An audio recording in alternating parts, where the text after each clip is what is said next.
Hello and welcome to this theory lecture.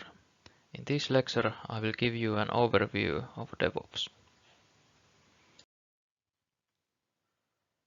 The contents of this lecture is the following. First, I will give you some background information about this topic. Then I will discuss development and operation teams and their differences. Finally, we will move on to DevOps and ways of practicing it. So, to first give you some background information. First of all, modern software development strives to be as effective as possible. The field is constantly evolving and the requirements of the software become more and more complicated. So this is good to know since DevOps is trying to effectively make software delivery a more smooth of a process. And automation is one of key things that are used in software development in order to achieve this smooth and efficient workflow.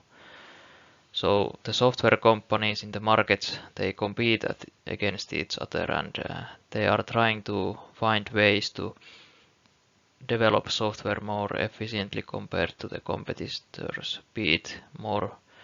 They want to get as much new features to the software and have as few bugs and errors as possible, and overall there is a constant need to make the software development work at the company as efficient as possible.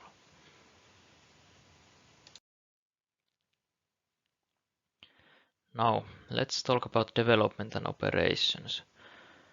Traditionally, large software projects, they have had separate teams for the development work and the operations and maintenance work.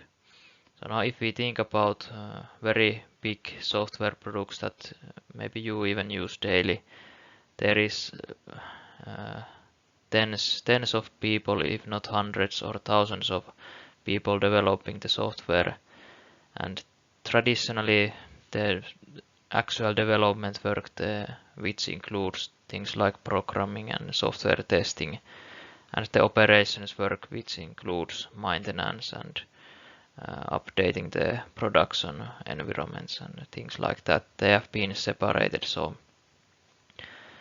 like I said, these two different teams, they have the development team, first of all, includes persons like software developers, programmers, in other words, software testers, who make sure test the software and make sure it works correctly. And the operation team, like I mentioned, they include system and database administrators, for example, all kinds of maintenance people and people who make sure that the software works at the customer.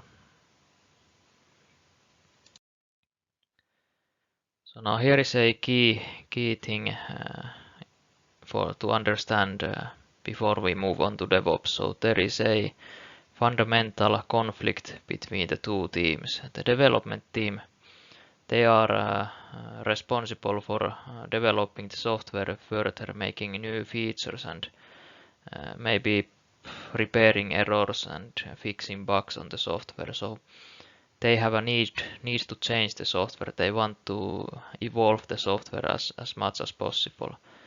On the other hand, the operations team has this fear of change, which means that they don't like to have the software changed because it means that the maintenance work and the overlooking the software at the production environment is harder.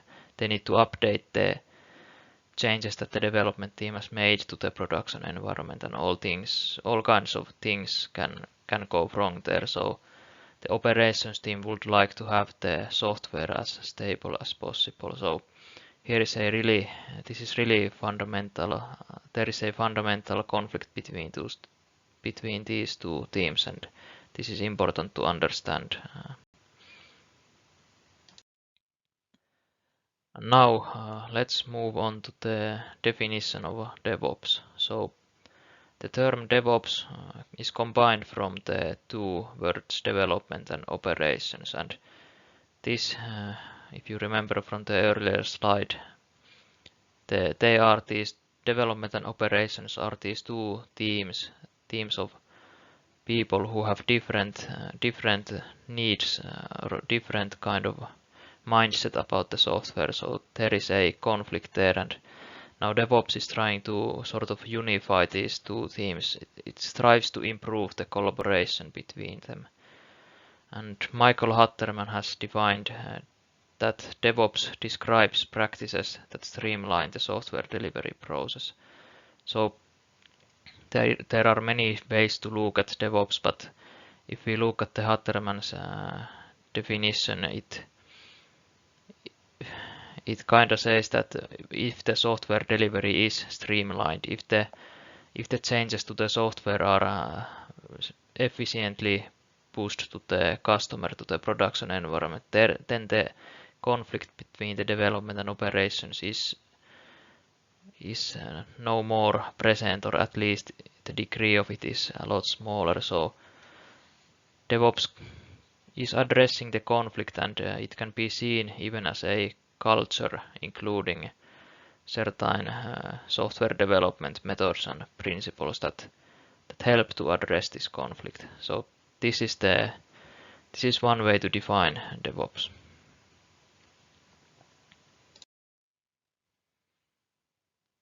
And now, on the context of this course, we will talk about 4 different areas of practicing DevOps. The areas are version control, container technologies, cloud environments, and finally continuous integration and continuous delivery. So all of these aspects can streamline the delivery process, and this streamlining was one of the definitions of DevOps. So if we are able to streamline the delivery process, then we are also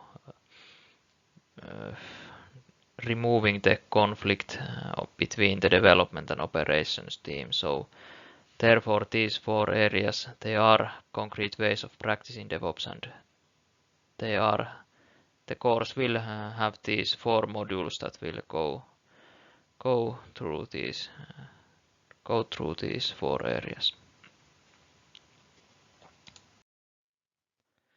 Okay, that was it. This was an introduction to the concept of DevOps, and here is the reference that I used when making this material.